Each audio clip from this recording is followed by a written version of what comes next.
Documentaries are made to reveal the hidden truth. People tend to believe these films more than those that have fictitious stories. No matter how harsh, cruel, or crazy the stories are, they are shared with the world to uncover the facts and reality. Welcome to Binge TV, and here are the top 10 craziest documentaries everyone should watch at least once. Don't forget to subscribe to our channel and to turn notifications on for more videos like this one. Without further ado, let's begin. 10th place, Bowling for Columbine. Bowling for Columbine is a 2002 documentary that explores the primary causes of the Columbine High School massacre in 1999 and other acts of gun violence. The documentary got international attention and won numerous awards, including the Academy Award for Best Documentary Feature. Eric Harris and Dylan Klebold, the two students responsible for the Columbine High School massacre, attended a school bowling class at 6 a.m. on the day they committed the attacks at the school, which started at 11:17 a.m. Later investigations showed that both were absent from school on the day the attack took place. When interviewing former classmates of the two boys, Glenn Moore of the Golden Police Department notes that the students took a bowling class in place of physical education. While interviewing different people, he comes to know how Harris and Klebold led introverted lifestyles and had careless attitudes towards the game, and that nobody thought twice about it. Moore questions whether the school system is responding to the real needs of students or if they are reinforcing fear. He also interviews two young residents of Oscoda, Michigan. He suggests a culture of fear created by the government and the media leads Americans to arm themselves to the advantage of gun-making companies. 9th place, Super Size Me.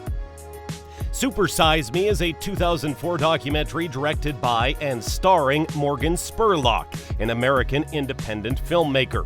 Spurlock's film follows 30 days from February 1st to March 2nd, 2003, during which he ate only McDonald's food. The film documents this lifestyle's drastic effect on Spurlock's physical and psychological well-being and explores the fast food industry's corporate influence, including how it encourages poor nutrition for its profit. Spurlock ate at McDonald's restaurants 3 times per day, eating every item on the chain's menu at least once. Spurlock consumed an average of 20.9 megajoules, or 5,000 kilocalories per day during the experiment. As a result, the then 32-year-old Spurlock gained 24 pounds, a 13% body mass increase, increased his cholesterol to 230 milligrams per deciliter, and experienced mood swings and fat accumulation in his liver. It took Spurlock 14 months to lose all the weight gained from his experiment using a vegan diet. The reason for Spurlock's investigation was the increasing spread of obesity throughout U.S. society, which the Surgeon General has declared an epidemic. 8th place, The Cove. The documentary follows former dolphin trainer and activist Rick O'Barry's quest to document the dolphin hunting operations in Taiji, Wakayama, Japan. In the 1960s, O'Barry helped capture and train the 5 wild dolphins who shared the role of flipper, after one of the dolphins committed suicide in his arms by closing her blowhole voluntarily to suffocate. Days later, he was arrested off the island of Bimini, attempting to cut a hole in the sea pen to set free a captured dolphin. Since then, according to the film, O'Barry has dedicated himself full-time as an advocate on behalf of dolphins around the world. After meeting with O'Barry, Saihoyos and his crew traveled to Taiji, Japan, a town that appears to be devoted to dolphins and whales. In the cove, a group of Taiji fishermen engage in dolphin drive hunting. The dolphin hunt is motivated by the tremendous revenue generated for the town by selling some of the captured dolphins, female bottlenose dolphins, to aquariums and marine parks and killing the majority of the rest. The dolphins that are not sold into captivity are then slaughtered in the cove, and the meat is sold in supermarkets. According to the evidence presented in the film, the local Japanese government officials are involved in the hiding of the hunting, and the Japanese public is not fully aware of the hunt and the marketing of dolphin meat. The film states that the dolphin meat contains dangerously high levels of mercury. 7th place, the act of killing. The act of killing focuses on the perpetrators of the Indonesian mass killings of 1965 and 1966 in the present day. The genocide led to the killing of almost 1 million people for belonging to the local communist community. When Suharto overthrew Sukarno, the president of Indonesia, following the failed coup of the 30th of September movement in 1965, the gangsters Anwar Congo and Adi Zulkadri in Medan were promoted from selling black market movie theater tickets to leading the most powerful death squad in North Sumatra. They also extorted money from the ethnic Chinese as the price for keeping their lives. Anwar is said to have personally killed 1,000 people. Today, Anwar is revered by the right wing of a paramilitary organization, Pemuda Pancasila, that grew out of the death squads. The organization is so powerful that its leaders include government ministers who are openly involved in corruption, election rigging, and clearing people from their land for developers. Invited by Oppenheimer, Anwar recounts his experiences killing for the cameras and makes scenes depicting their memories and feelings about the killings. The scenes are produced in the style of their favorite films: gangster, western, and musical. 6th place, Citizen 4. In January 2013, Laura Poitras, an American documentary film director and producer who had been working for several years on a film about monitoring programs in the United States that were the result of the September 11th attacks, receives an encrypted email from a stranger who calls himself Citizen 4. He offers her inside information about illegal wiretapping practices of the U.S. National Security Agency and other intelligence agencies. In June 2013, accompanied by investigative journalist Glenn Greenwald and The Guardian intelligence reporter Ewan MacAskill, she travels to Hong Kong with her camera for the first meeting with Citizen 4 in a hotel, who reveals himself as Edward Snowden.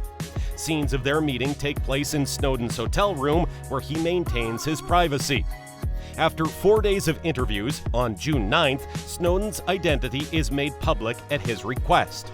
As media outlets begin to discover his location at the Mira Hotel, Snowden schedules a meeting with the United Nations High Commissioner for Refugees and applies for refugee status. After Poitras believes she is being followed, she leaves Hong Kong for Berlin, Germany. Snowden manages to depart from Hong Kong, but his U.S. passport is canceled before he can connect to Havana, stranding him in the Sheremetyevo International Airport in Moscow for 40 days. On August 1st, 2013, the Russian government grants Snowden temporary asylum for 1 year. Meanwhile, Greenwald returns to his home in Rio de Janeiro and speaks publicly about the United States' utilization of NSA programs for foreign surveillance. 5th place, Man on Wire. Man on Wire chronicles Philippe Petit's 1974 high-wire walk between the Twin Towers of New York's World Trade Center. The title of the film is taken from the police report that led to the arrest of Petit, whose performance had lasted for almost 1 hour. The film presents rare footage of the preparations for the event and still photographs of the walk, with Paul McGill as the young Petit, and present-day interviews with the participants, including Barry Greenhouse, an insurance executive who served as the inside man. Man on Wire won the Grand Jury Prize, World Cinema Documentary, and the World Cinema Audience Award, Documentary. In 2009, the film won the BAFTA for Outstanding British Film, the Independent Spirit Awards, and the Academy Award for Best Documentary Feature.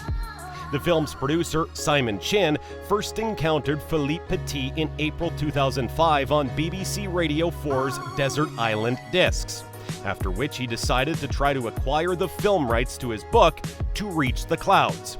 After months of discussion, Petit agreed with the condition that he could actively collaborate in the making of the film. 4th place, Making a Murderer. Making a Murderer is a true crime documentary television series written and directed by Laura Ricciardi and Moira Demos. The show tells the story of Stephen Avery from Manitowoc County, Wisconsin, who served 18 years in prison for the wrongful conviction of sexual assault and attempted murder of Penny Bjornston. He was later charged in 2005 and convicted in 2007 for the murder of Teresa Halbach. The first season mainly chronicles the period between 1985 and 2007, portraying Avery's 1985 arrest and conviction and his release. The civil lawsuit Avery filed against Manitowoc County, his 2005 arrest, and his ensuing trial and conviction in 2007. It also depicts the arrest, prosecution, and conviction of Avery's nephew, Brendan Dassey, focusing on the accusations of coercion and attorney ineptitude. The second season explores the aftermath of both Avery's and Dassey's convictions, focusing on Avery's and Dassey's families, the investigation and findings of Avery's new attorney Kathleen Zellner, which corroborates Avery's innocence and him being framed for the murder of Halbach. The documentary was filmed for 10 years, with the filmmakers moving back and forth from New York City to Wisconsin during filming. Making a Murderer won several awards, including 4 Primetime Emmy Awards in 2016. Third place, Tiger King. The documentary is a 2020 true crime story about the life of a zookeeper and convicted felon, Joe Exotic. The series focuses on the small but deeply interconnected society of big cat conservationists such as Carol Baskin, owner of Big Cat Rescue, and collectors such as Exotic, whom Baskin accuses of abusing and exploiting wild animals. The series received positive reviews from critics and was watched by 34.3 million people over its first 10 days of release, ranking as one of Netflix's most successful releases to date. The series explores the deeply interconnected community of big cat conservationists and collectors in America and the private zoos and animal sanctuaries they have set up for the care and public display of these animals.